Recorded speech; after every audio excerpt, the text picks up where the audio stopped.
I can't forget the exact moment it happened. My paint roller was gliding across the cinder block wall under a late afternoon sun, a swirl of vibrant blue capturing the final strokes of my mural's background. Meanwhile, a group of local teenagers hovered beside me, some dipping their own brushes into bright yellows or popping open fresh cans of spray paint. The kids had been so eager to leave their creative mark on this community art project, channeling their energy into something positive. Then came a piercing scream. "Stop that. Right now." I turned to see a woman power-walking toward us, brandishing a cell phone like a gavel of judgment. Her short, frosted hair glimmered in the sun, and her pastel blouse looked too expensive for a painting session. I immediately recognized her from the Homeowners Association, a certain woman everyone joked about as the Karen, though of course, never to her face. "Do you have a permit for this graffiti?" she demanded, gesturing wildly at our half-finished design. Her cheeks were flushed with anger. One of the teens, a boy named Jordan, lowered his spray can and cleared his throat. It's not graffiti, ma'am. This is a mural. We have full approval from it." She cut him off, scowling. "Don't, ma'am, me. I'm on the HOA board. I decide what's allowed here. And I didn't get any notice about your mural." She spat the word out like it was a disease. I stepped forward, heart thumping. "We do have notice. The city, plus the local police precinct, sponsored this as part of the anti-drug program for youth outreach. We're just finishing up." Her eyes narrowed, assessing me with an air of superiority.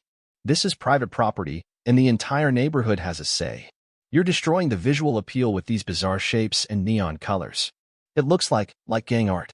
A wave of indignation rushed over me, but I forced my voice to remain calm. "It's not gang-related at all. The mural is meant to encourage kids to stay away from drugs and to channel their talents into art." She snorted. "Well, I find it offensive. I'll be filing a complaint immediately. You'll see. This defacement is going to stop before it goes any further." Lightning seemed to crackle through the air as we locked eyes. The teens exchanged uneasy glances, paint dripping from their brushes. I tried to keep my tone measured. "Go ahead and file a complaint if you must. But we do have official permission from the local precinct, and the building owner gave us the wall. It's not a violation of the HOA's purview." She turned on her heel and marched off, phone clenched in her hand. I exhaled, adrenaline zinging through my veins. A silent hush fell among us. Little did I know, her complaint was merely the first spark in a blaze of hostility, one that would soon lead to a shocking act of vandalism, a tangle of legal consequences, and a surprising show of police intervention. If you want to see just how far one determined HOA board member would go, and how he refused to back down, stay with me. Because this story is only getting started. My name is Rebecca Beck Mason. I'm a 28-year-old art teacher who grew up a few blocks away from this neighborhood. From an early age, I fell in love with bright colors, with how paint on a wall can transform an entire street corner. But more importantly, I discovered that art could be a lifeline, especially for kids teetering on the edge of bad choices or vulnerable to peer pressure. Through a partnership with the local police department's community outreach program, I volunteered to create anti-drug murals across the city's less affluent areas. We targeted spots where kids often hung out, basketball courts, youth centers, or in this case, the site of a community building that abutted the HOA's boundary. The property owner wholeheartedly supported the idea, giving us permission to splash color across his once drab cinder block walls. So for the past 2 weekends, I'd gathered a group of teens, all of whom expressed an interest in graffiti art or painting, and harnessed their creative energy into a positive statement. The mural's theme, "Dream Big, Live Drug-Free." We used silhouettes of dancers, abstract patterns, plus the slogan in bold, swirling letters. The local precinct contributed the paint and supplies, encouraged by the kids' enthusiasm. I'd heard warnings about the HOA in this area, that they were extra strict, that at least one board member was known for patrolling the streets in search of violations. But since the building was privately owned and we had official backing, I assumed we were safe from any serious pushback. That day with the kids had felt magical, right up until the woman with the short, frosted hair arrived, hurling accusations about gang art. Somewhere between anxiety and exasperation, I tried to brush off her threats. Maybe she'd yell for a bit, but then the city's official sign-off would shut her down. After all, we had a signed agreement from the property owner, plus the local precinct's funding. She was just one disgruntled individual, right? I had no idea how determined she was to see her personal vision enforced, or how far she'd go when her demands fell on deaf ears. My main focus was the kids, They'd poured their hearts into this mural, believing it was a chance to do something meaningful and beautiful. For me, that was all that mattered, protecting their sense of pride and their right to express themselves. But in the back of my mind, I worried about the looming presence of that self-appointed neighborhood enforcer. Something about the cold gleam in her told me she wasn't the type to drop a grudge easily. The following week was surprisingly quiet. The teens and I returned to the mural site on a weekday afternoon, my day off from teaching, hoping to finish the final details before a scheduled unveiling event.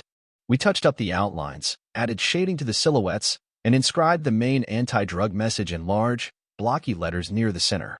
Occasionally, passers-by stopped to watch. Most offered compliments, some asked questions about the design. One older gentleman took photos with his phone, praising the kids for their ambition. It felt like we'd found a pocket of joy in an otherwise dreary stretch of cinder blocks. No sign of the HOA woman, though. I half expected her to materialize behind us with a measuring tape or a stern lecture. But she never appeared. The kids joked that maybe we'd scared her off.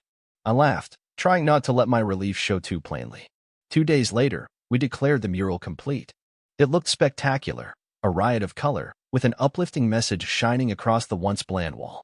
At the bottom corner, we stenciled the phrase "sponsored by local police precinct" and community volunteers right above a small insignia. The unveiling event was set for Saturday. Police officers, city council members, local families, and the building owner all planned to attend. The kids buzzed with excitement, proud of their achievement. Everything seemed fine. No formal complaints from the HOA arrived, no scolding letters. I thought maybe the Frosted Hair Board member had realized she couldn't override a private property owner's rights, or that the city support made it untouchable. In my optimism, I assumed the conflict had fizzled out. But beneath that surface calm, something simmered. I discovered just how deep her resentment ran on Friday evening, when my phone pinged with a text from Jordan. "Hey Beck, you see the neighbor lady's post on the Nextdoor app? She's calling our mural community vandalism." I frowned, quickly downloading the Nextdoor community app. Sure enough, there was a post from that woman, though she only signed it with her initials, MW. I later learned her name was Margaret Wilson, but the kids had already dubbed her that Karen. She typed out a lengthy rant about how certain individuals had defaced a wall with loud, garish images that promote illicit graffiti culture. She complained that her precious HOA had no say in the matter, and implied the property owner was irresponsible for allowing such eyesores. Anger flared in my chest. The post was filled with misinformation and borderline racist undertones, insinuating that the teen artists were gang-affiliated simply because they used spray paint. The irony was that it was literally the opposite of gang art. It was an anti-drug mural, funded in part by the police. The kids saw the post too, sharing screenshots in our group chat, expressing frustration and disappointment. Some wanted to reply, to defend their art. But I suggested we hold off. The unveiling was tomorrow, and once the official event took place, the truth would be clear. Why get sucked into an online fight? Little did I realize how far Margaret Wilson was willing to go, or that her next move would be something no one saw coming. Saturday dawned crisp and bright, perfect weather for the unveiling. I arrived early with coffee and donuts, expecting to meet the building owner, a few of the teen volunteers, and an officer named Carla from the precinct who had championed our project. The unveiling event was set for noon, with a small crowd of neighbors and city officials planning to drop by. But as soon as I pulled up, my stomach twisted into a knot. Something was off about the wall. I hopped out of my car, heart pounding as I took in the scene. Our beautiful mural was covered, defiled, with angry black scribbles. They looped and slashed across the bright colors, obscuring the silhouettes, crossing out the "Dream Big, Live Drug-Free" message. Ugly words like "trash" and "junk" were scrawled in bold, dripping letters. I almost dropped my coffee. This was worse than I could have imagined. Someone had deliberately vandalized the mural, layering hateful graffiti over the entire design. But that wasn't the worst part. Most of the black paint had been sprayed right over the teens' carefully painted figures, as if the perpetrator wanted to specifically destroy their contribution. My eyes stung with tears of shock and anger. The lumps in my throat made it hard to breathe. Then I heard a tremulous voice behind me. "Beck? What happened?" It was Jordan, accompanied by 2 other teens, clutching backpacks of art supplies. They froze, gazing at the ruined mural, faces etched with disbelief. "Did someone do this last night?" Jordan asked, voice cracking. I swallowed. "Seems like it." I'm so sorry, guys. This is sabotage. One of the teens, a shy girl named Rosie, let out a shaky sob. We worked so hard, she whispered, tears pooling in her eyes. Why would someone do this? My chest burned with rage and sorrow. We'd aimed to spread a positive message, to give these kids a sense of pride in their community. And now the mural looked like a war zone. Just then, I felt a hand on my shoulder. Officer Carla had arrived. She glanced at the devastation, her expression darkening. We'll get to the bottom of this, she said firmly. Vandalizing property like this is a crime. And given the building's cameras, we might have footage. Let's see if it caught anything. Yes. The building owner had installed security cameras a couple of months prior after a break-in attempt. A surge of hope mingled with my anger. If we could identify the culprit, there would be consequences, legal ones. Because defacing a community mural was no trivial offense, especially when it was funded by the local police department as part of an outreach program. Rosie sniffled, trying to steady her voice. If we find out who did it, we can fix it, right? I nodded emphatically. We'll restore it. Don't worry. We won't let them destroy what you created. Inside, though, a voice nagged. Who would stoop so low? And an image flashed in my mind. The HOA woman, Margaret Wilson, with her frosted hair and furious scowl. Was it possible she'd done this? Or had she inspired someone else to do it on her behalf? I pushed those thoughts aside. We'd find out soon enough. Meanwhile, Carla was already on her phone, calling in a colleague to retrieve the security footage. This unveiling day had turned from a celebration into a crime scene, but I refused to give up. About an hour later, a small crowd gathered in front of the vandalized mural, the air heavy with shock and indignation. The building owner, a mild-mannered man named Miguel, wrung his hands as he assured us he'd do whatever it took to help catch the perpetrator. City officials arrived, too, stunned that the day's unveiling had turned into an act of destruction. Officer Carla and another cop, Officer Wong, retrieved the building's security footage. We all huddled in Miguel's office, eyes glued to a small monitor.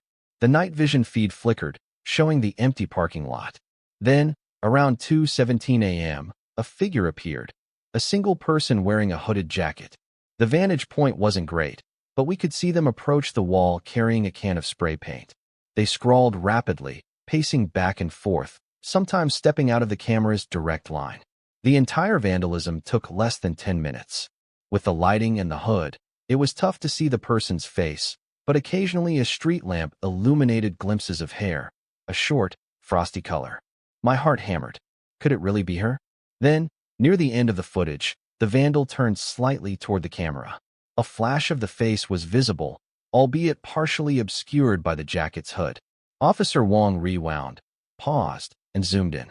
The resolution was grainy, but you could see enough to confirm it was a middle-aged woman, not a teenager. The hair was light, cropped in a style suspiciously similar to the HOA board member we'd encountered. Carla sucked in a breath. That looks an awful lot like Margaret Wilson, she murmured. She's on the HOA board, right? Miguel stared, disbelief evident on his face. She's the woman who's always complaining about everything around here. But to stoop to this, are we sure it's her? Officer Wong tapped the screen. The stance, the hair color, the shape of the face. It's definitely consistent. We can't be 100% certain from this angle, but combined with motive, it's compelling. I felt my blood boil. The kids had poured their hearts into this mural, and she'd called it gang art, had ranted about how it ruined the neighborhood's aesthetic. This had to be her twisted way of showing her disapproval. Carla set her jaw. We have enough probable cause to investigate. If Ms. Wilson denies it, we'll see if we can enhance the footage or check nearby traffic cams. The precinct won't let this slide, especially since we helped fund the mural. This is vandalism of a police-sponsored project. Despite my anger, a strange pang of sadness surfaced. Had she truly hated our mural so much that she risked criminal charges by defacing it herself? Or was she so arrogant she believed she'd never be caught? The city officials in the room looked outraged. One councilman muttered something about pressing full charges. Another asked if we had the budget to fix the damage. The teens, who'd quietly slipped into the back of the office, exchanged shocked glances. They recognized that woman's hair, too. Rosie's eyes blazed with fury. So it was her, she hissed. We knew she hated it, but this is insane. I nodded, doing my best to keep my voice calm. We'll push for accountability. If the police can confirm her identity, there'll be consequences. Let's hope the system works. Even as I tried to sound confident, a knot of worry tightened in my stomach. I'd heard enough stories about HOAs to know some of them had deep pockets, strong connections, and a knack for wriggling out of responsibility. But this time, we had the backing of the local police themselves. If Margaret Wilson thought she could bully us into silence, she was about to discover a very different outcome. By late afternoon, word had spread through the neighborhood like wildfire. The anti-drug mural was destroyed, and suspicion pointed to Margaret Wilson, an influential and famously overbearing figure on the HOA board. The planned unveiling turned into a press moment for all the wrong reasons. Local news vans rolled in, snapping footage of the ruined mural. A city council member stepped in front of the cameras, promising a thorough investigation and emphasizing the importance of the mural's message. Some of the teens huddled together, giving tearful or angry interviews, describing how proud they'd been of their artwork before it was defaced. Meanwhile, Officer Carla and Officer Wong drove over to Ms. Wilson's house. I didn't accompany them, but I was told the conversation turned heated. She apparently denied any involvement, calling the accusations absurd and claiming she'd been home all night. But Carla informed me that Ms. Wilson did an awful lot of stammering when asked about her whereabouts, and she refused to produce any real alibi. One thing was clear: she was furious that the finger was pointing at her. She threatened to sue for defamation, insisted the security footage didn't prove anything, and that the accusers were just out to get her. The officers, unconvinced, made it clear that an official investigation was underway. As for me, I tried to hold the group together. The kids were devastated. They asked if there was any point in redoing the mural if it could just be vandalized again. I tried to reassure them, but my heart ached. The time, the passion, it was all so heartbreakingly wasted by one person's vendetta. Jordan approached me with a determined expression. "Beck, can we fix it? Or do we have to wait for the investigation to end?" I gently placed a hand on his shoulder. "We'll definitely fix it, but we need to document everything for the police first. They might need to see it as evidence. Once that's done, we'll figure out how to repaint. I promise." He nodded, a flicker of hope in his eyes. "I'm not letting her win. None of us are." That night, I drifted off to sleep, exhausted by the day's emotional roller coaster. My mind buzzed with thoughts of how we'd restore the mural, whether the cops could gather enough evidence, and if Ms. Wilson would escalate her hostility even further. I dreaded that possibility, but I also felt a stubborn resolve rising in my chest. No one was going to rewrite the kid's positive message into hateful scribbles, not if I had any say in it. 2 days later, the HOA board held an emergency meeting to address the scandal swirling around one of their members. Usually, these gatherings were closed door, but a handful of neighbors and local reporters crowded the community center hallway, eager for any scrap of information. I was among them, along with a couple of the teens and Officer Carla, there as an observer, not in uniform but clearly representing law enforcement interests. We hoped the board would take a decisive stand, perhaps distance themselves from Ms. Wilson or at least acknowledge the seriousness of the allegations. But the meeting's outcome was underwhelming. After an hour of muffled debate, the HOA president, a bespectacled man named Harold Pierce, emerged to read a short statement. The Cedarwood Gardens HOA acknowledges recent vandalism allegations involving Ms. Margaret Wilson. However, we have no official determination of guilt or innocence at this time. The HOA does not condone vandalism, but we will not comment further on an active police investigation. Frustration churned in my stomach. They were basically shrugging and backing away, refusing to either defend or condemn her. Ms. Wilson herself didn't appear at the meeting. Apparently, she'd told the board she was too upset to attend. Some residents murmured about how she'd always been quick to enforce petty rules about mailbox heights and lawn colors, yet here she was, possibly behind an actual crime. I found Carla and tugged her aside. "So what now? Is there enough to press charges, or do we need more evidence?" She sighed. "We're trying to enhance the footage and checking if any neighboring cameras caught her car traveling at 2 a.m. That might give us a license plate confirmation, plus a timeline. If it matches her route, it strengthens the case. But we also need to consider search warrants for any leftover paint on her property." The idea of rummaging around Ms. Wilson's garage for black spray cans gave me a grim sense of satisfaction. If she had them, that would be a smoking gun. One of the local reporters approached, microphone in hand. She asked if we could comment on the situation. Carla politely declined, citing the open investigation. Then the reporter turned to me. As the mural's artist, how do you feel about the HOA's refusal to condemn Ms. Wilson's alleged actions? I took a steadying breath, conscious of the camera. Disappointed, but not surprised. Ms. Wilson is influential on the board, and they may be hesitant to speak against her. However, this mural was meant to unify and uplift the youth. Vandalizing it undermines that effort in a way that's unacceptable, no matter who's responsible. I hope justice will be served. She nodded, looking sympathetic. Any plans to repaint? I mustered a tight smile. Absolutely. The kids haven't given up. We'll bring it back to life once the police have everything they need from the scene. The reporter thanked me and moved on, leaving me feeling both drained and oddly resolute. The HO might want to dodge responsibility, but we had the police on our side, plus evidence pointing to Ms. Wilson. If she thought she could hide behind her board position, she was in for a rude awakening. Amidst the chaos, the teens who'd helped paint the mural showed me more courage and maturity than many of the adults around them. They refused to let Ms. Wilson's vandalism define their work. Jordan, Rosie, and a handful of others organized an impromptu fundraiser, selling small prints of the mural's design, taken from earlier photos, to raise money for new paint. They set up a table outside the youth center after school, collecting donations. People from around the neighborhood stopped by to offer words of support, outraged by the notion that a positive, anti-drug message had been defaced.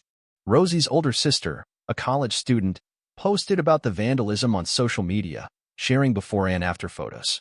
Within a day, the post garnered hundreds of shares, with comments calling for justice and praising the kids' efforts. Some even recognized Ms. Wilson's hair and posture from the security footage screenshots that had leaked. The general public sentiment seemed to be, how could someone stoop so low to ruin a youth-driven, police-funded project? Encouraged by this response, the teens spoke up at a small city council session. They explained how the mural was supposed to be a beacon of hope for kids tempted by drugs, a creative outlet that reminded them they could choose a different path. The council members listened intently, praising their initiative. One councilwoman assured them that, if Ms. Wilson was found guilty, she'd face consequences for her vandalism, including potential restitution for repainting costs. I stood in the back of that session, chest tight with pride for these kids. They were turning a tragedy into a testament of unity and resilience. Far from being silenced, they were using their voices louder than ever. But for all the positivity swirling around them, I could sense a storm brewing. Ms. Wilson had stayed out of the public since the footage leaked, but she was rumored to be consulting with the HOA's lawyers, claiming defamation. I dreaded the possibility that she might try to flip the narrative, painting us as the aggressors. The question haunted me. Would justice truly prevail, or would she find a loophole to dodge responsibility? Sure enough, Ms. Wilson wasn't content to lay low. A week after the vandalism, I arrived home to find a thick envelope in my mailbox. Inside was a cease and desist letter from a law firm representing Margaret Wilson, accusing me of making baseless allegations damaging her reputation, threatening to sue me if I didn't stop publicly identifying her as the vandal. I stared at the letter in disbelief. We had security footage showing someone with her build, her hair color, and her timing at 2 a.m. near the vandalized wall. The police had not formally charged her yet, but they'd made it clear she was under investigation. Meanwhile, she was trying to muzzle me, the mural's creator. Fury welled up, but I also felt a pang of anxiety. Lawsuits can be expensive, and I didn't want to get embroiled in a legal battle if the cops could handle it.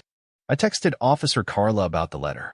She urged me not to worry, saying Ms. Wilson's attempt to intimidate me was likely a desperate move. We're close to concluding the investigation, Carla wrote. Don't let her scare you. That same evening, Jordan texted me a screenshot from Ms. Wilson's social media account. She'd posted a long rant claiming that certain activists were defaming her good name, that she had no involvement in the vandalism, and that she was being scapegoated due to her strict enforcement of HOA guidelines. She even wrote that the ugly mural was a public nuisance, and that maybe whoever defaced it was simply telling the truth. My anger flared.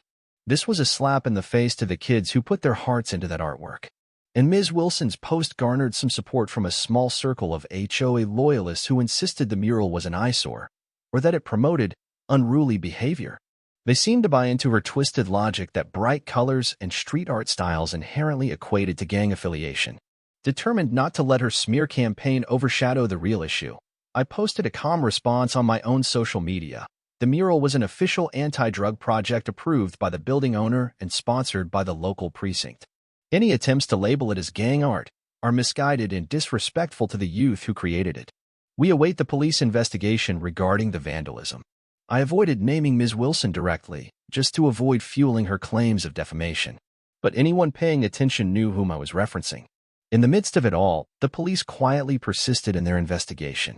Carla said they'd recovered additional footage from a traffic camera down the street, capturing Ms. Wilson's car leaving her driveway around 1:50 a.m. that night and returning at 2:30 a.m.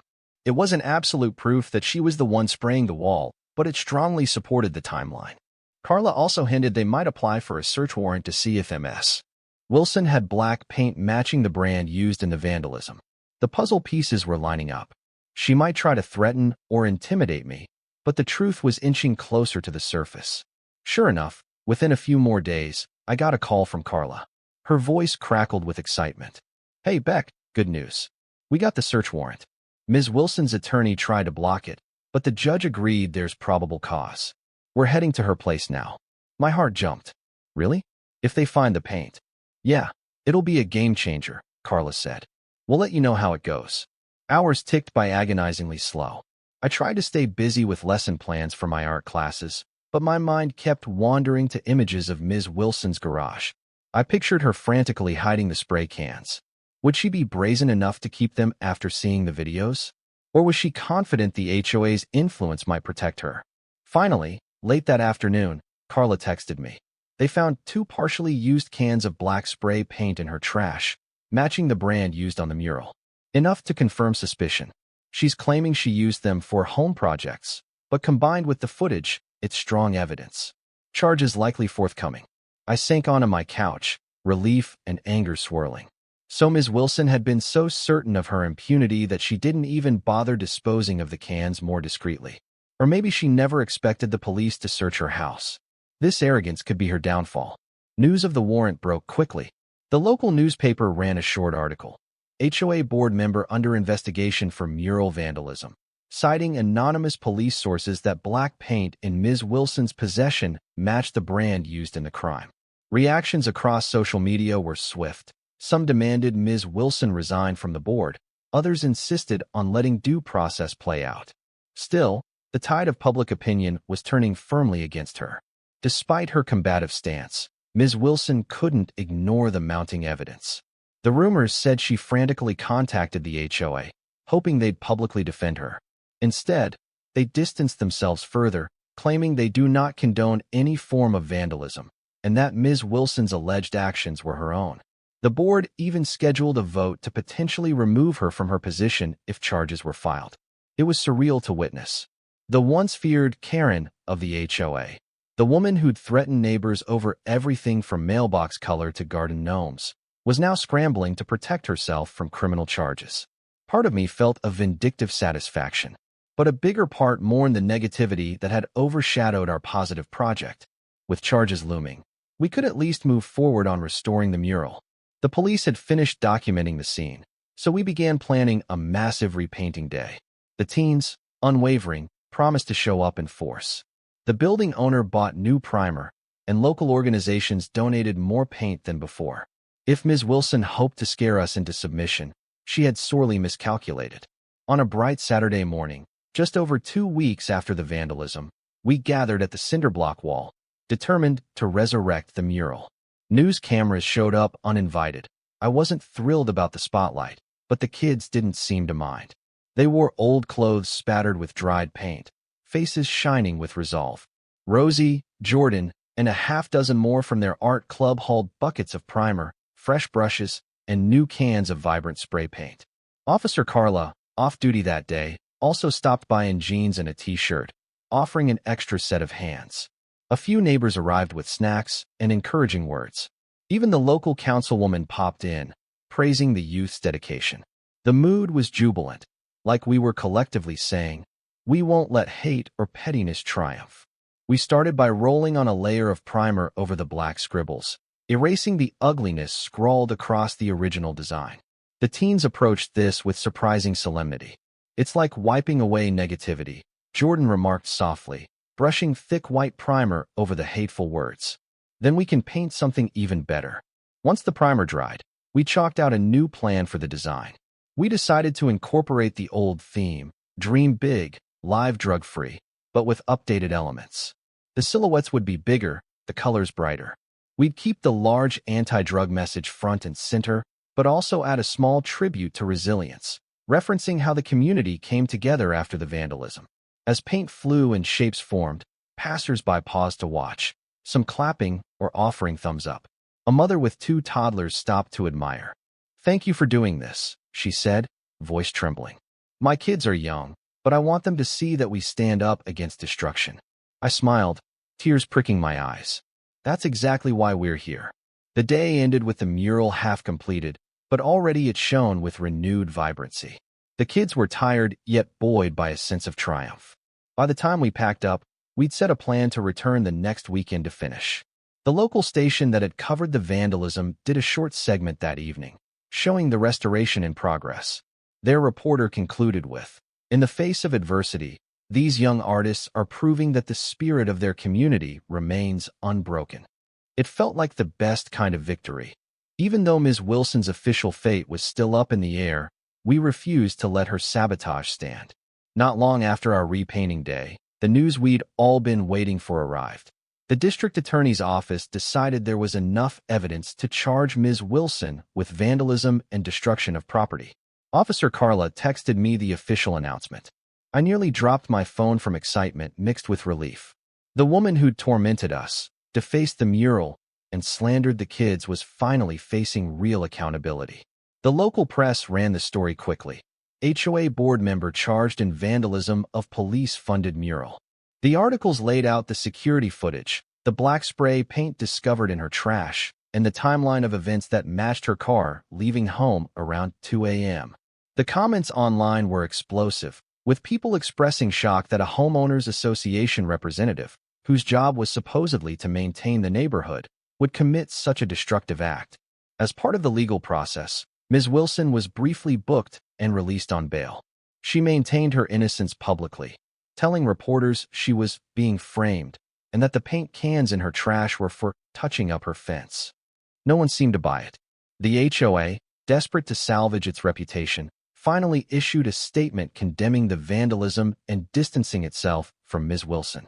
They scheduled a formal board meeting to vote on removing her from her position, pending the legal outcome.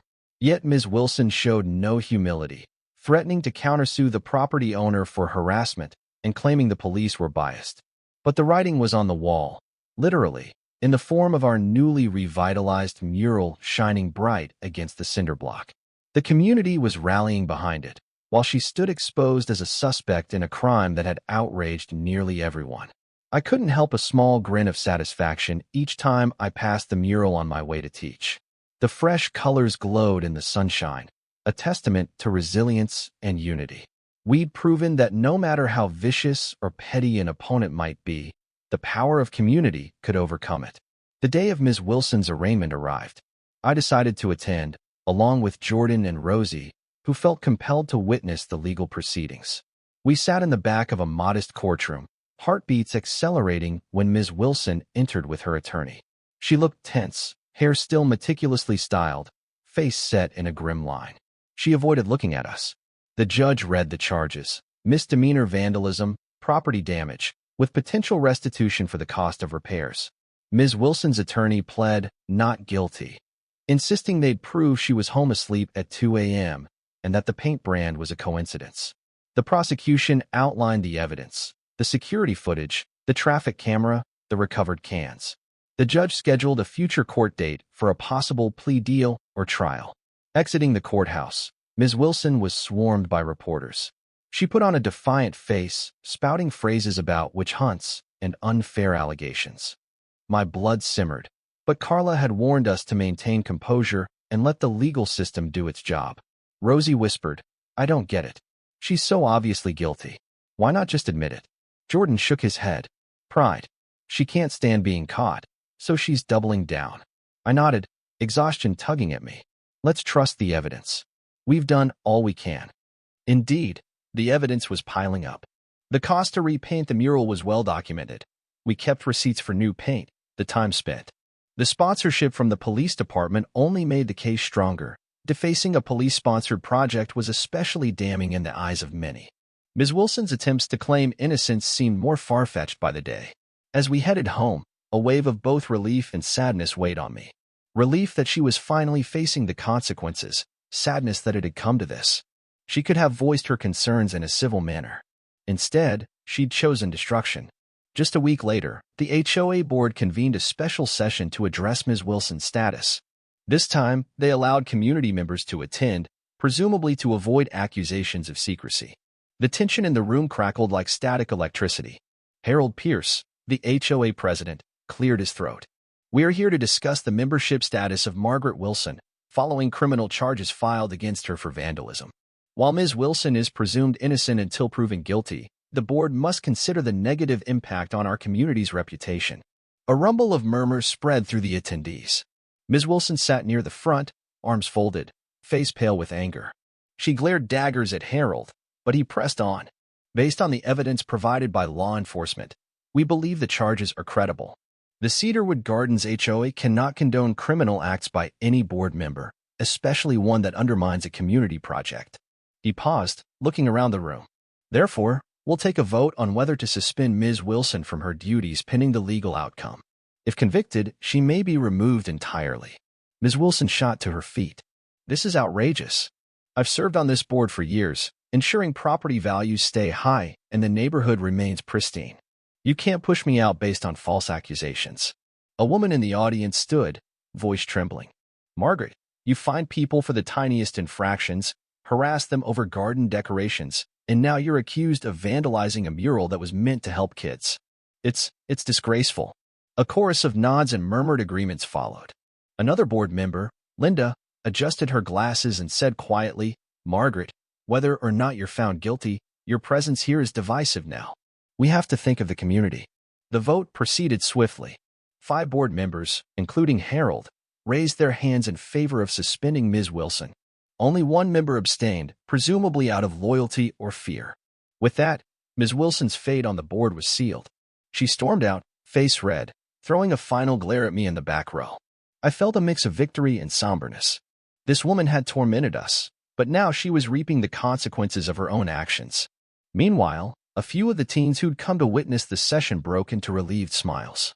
One even whispered, finally, "Justice," though we all knew the criminal case was still pending. In the midst of Ms. Wilson's legal woes, her attorney reached out to the prosecution with an offer, a potential plea deal. If Ms. Wilson admitted responsibility, she might avoid a trial and face lesser penalties. For that to happen, though, she'd have to pay restitution for the mural's repainting costs and publicly acknowledge her wrongdoing. The city was open to the idea, wanting to save time and resources on a trial. Officer Carla relayed the development to me. "It's common in vandalism cases," she said. "She might plead guilty in exchange for probation, a fine, and paying back the expenses. But the big sticking point is that she has to publicly admit she did it." I blinked, remembering her vehement denials. She's going to swallow her pride and say she defaced the mural? That's a big pill to swallow. Carla shrugged. If she wants to avoid the risk of a criminal record and a possible jail term, she might have no choice. Jordan and Rosie, hearing the update, were both thrilled and uncertain. "Do we want her to just pay and walk away?" Jordan asked. "She did something awful. Doesn't she deserve a harsher punishment?" I understood his sentiments. But I also knew the system rarely put first-time vandals in jail unless they caused extensive harm or had prior offenses. "Restitution and a public apology might be the best we'll get," I said. "At least it's accountability." In the days that followed, rumors flew. Some neighbors said Ms. Wilson planned to fight the charges all the way. Others claimed she'd crumble under the pressure of a public trial. The cost of paying for the mural's cleanup and repainting, plus the damage to her reputation, loomed large. I received official word from the district attorney's office that they were finalizing the plea agreement. If Ms. Wilson accepted, she'd be responsible for paying the full cleanup costs, plus a civil penalty. She'd also have to make a statement acknowledging her actions. If she refused, the case would go to trial, risking a more severe sentence if found guilty. A part of me secretly hoped she'd reject the deal and be convicted in court, just so the kids could see a more definitive form of justice. But Carla gently reminded me that the kids might face cross-examination or see their mural's meaning questioned by defense lawyers. Maybe it was better to skip that trauma and secure a guaranteed outcome.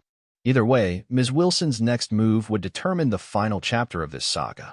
1 week later, Ms. Wilson's attorney announced she had agreed to the plea deal. The news spread fast. She would plead guilty to vandalism, pay restitution, and deliver a public statement expressing remorse. In return, she'd receive probation rather than jail time, a fine, and community service, but no felony record. To the teens, it felt like a mixed bag. Some wanted a harsher sentence. But I tried to see it as a rare instance of someone actually facing real consequences for messing with a youth project. The day of her public apology arrived, a crisp, clear morning in front of the city courthouse. A small podium was set up. A handful of reporters, city officials, and curious onlookers stood by. I was there with Jordan, Rosie, and Carla, each of us curious whether Ms. Wilson would show genuine regret or just recite a forced statement. She approached the microphone, looking uncharacteristically subdued. Gone was the immaculate pastel outfit. She wore a simple blazer, face pale. Her voice trembled slightly as she began. I, Margaret Wilson, wish to address the vandalism of the anti-drug mural. I have pled guilty to the charge of vandalism, and I accept responsibility for my actions on the night of the incident. She paused, swallowing hard. My behavior was misguided, and I understand that I caused harm to the youths who created the mural, as well as the broader community. I apologize to them, to the property owner, and to the local precinct that funded the project. I will pay the full cost of cleanup and restoration. I regret my actions deeply and hope this can bring closure. The statement was short and tense. She clearly despised every word, but there it was, a direct admission. I glanced at the teens. Rosie's eyes glistened, and Jordan wore a triumphant grin. The hush that followed felt charged, as though the entire crowd recognized the significance of an HOA board member, once so self-righteous, finally forced to admit wrongdoing. A reporter asked, Ms. Wilson, do you have anything else to say regarding your previous claims that you were framed? She shook her head, stepped back, and let her attorney guide her away. No more grandstanding. No more blaming. Just a silent retreat. For me, a wave of relief washed over my anger. She was paying restitution, publicly admitting she was wrong, and stepping down from her HOA position. The kids had their mural back, and the community had rallied to defend them. If that wasn't victory, I didn't know what was. In the aftermath of Ms. Wilson's plea deal, the restitution funds arrived promptly. The building owner, Miguel, passed the money to us for final repair costs.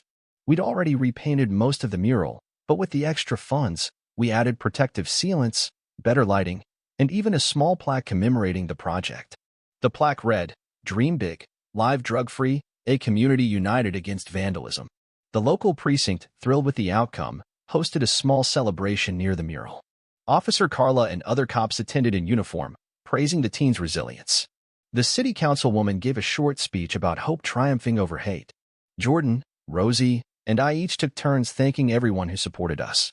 The mood was warm, tinged with the knowledge that we'd weathered a storm of negativity and emerged stronger. As for Ms. Wilson, she served her probation quietly, paid her fines, and faded from public view. She resigned from the HOA's board. Some said she was moving away, unable to endure the stigma of her actions. Others reported seeing her around, avoiding eye contact. I tried not to dwell on her too much. We had new, more important tasks at hand, like connecting more youth with art programs, expanding the anti-drug message, and celebrating the mural that now stood as a testament to the community's spirit.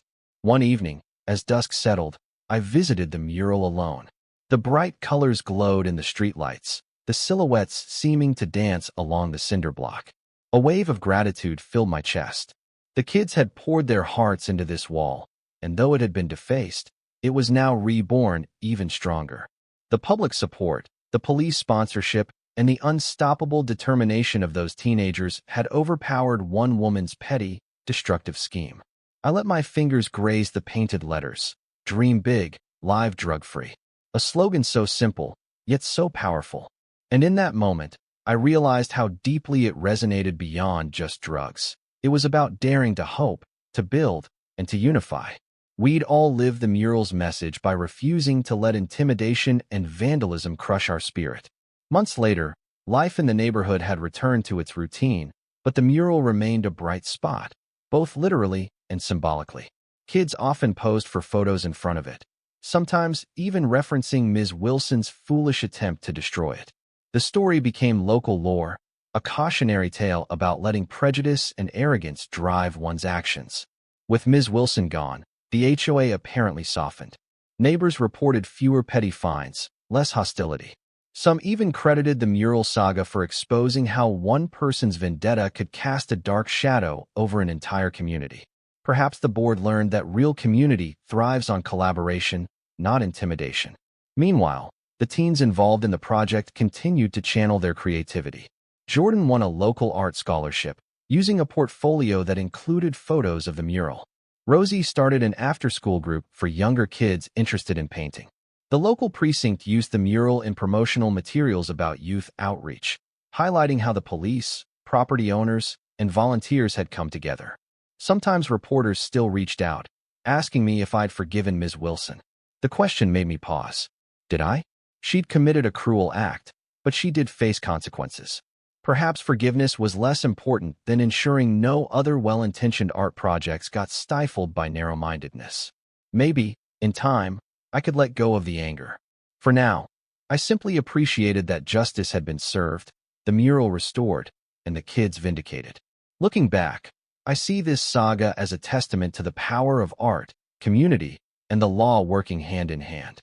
A single mural might seem insignificant compared to the broader challenges of teenage drug abuse or neighborhood conflicts. But for those kids who poured their creativity into the wall, it meant validation, hope, and a safe outlet for expression. For the police department, it was a chance to build bridges with the youth. For me, it reaffirmed my belief that art can galvanize people to stand up for what's right. If Ms. Wilson taught us anything, it's that prejudice and arrogance often bloom in places of authority, like an HOA board seat. But all it takes is a unified, determined community, and sometimes the swift arm of the law, to uproot that negativity. We refused to be intimidated, we leaned on official sponsorship, and we relied on the truth captured by those security cameras. As I stroll past the mural now, I still catch glimpses of kids running by, pausing to trace the outlines of the rainbow silhouettes. Their laughter echoes off the cinder block, a testament that the wall remains unbroken, brimming with color and possibility. We faced a Karen determined to impose her personal taste above all else. But in the end, we painted a reality that soared beyond her narrow vision. The mural stands, the message endures, dream big, live drug-free.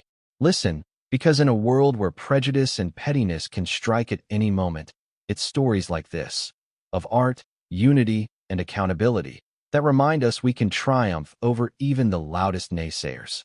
And that's the heart of it all, the willingness to pick up a brush, paint something beautiful, and defend it from the darkness that tries to tear it down.